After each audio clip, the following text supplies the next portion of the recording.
इस सवाल को हल करने में मुश्किल से 5 सेकंड का समय लगेगा और इसके लिए आपको जानना है बस एक छोटा सा कॉन्सेप्ट, और वो कॉन्सेप्ट ये है कि मानक पासा अगर है तो उसके दो नजदीकी सतह का योग 7 नहीं होता है, लेकिन मानक पासा के दो विपरीत सतहों का योग 7 होता है।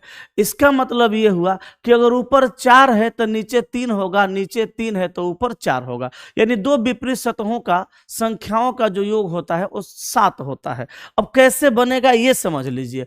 पहला सवाल में कहा कि दो मानक घनों में सामने वाले फलक पर 4 और 3 लिखा है, इसकी विपरीत फलकों पर लिखे अंकों का योग क्या होगा। तो आपको मालूम है जब ऊपर 4 है तो निश्चित तौर पे नीचे 3 होगा, और जब ऊपर 3 है तो निश्चित तौर पे नीचे 4 होगा। यही दो संख्याओं का योग कहा जा रहा है। तो 4 3 आपका 7 हो जाएगा, क्योंकि मानक पासा के दो विपरीत सतहों का योग 7 ही होता है। यही मैं आपको बता रहा था।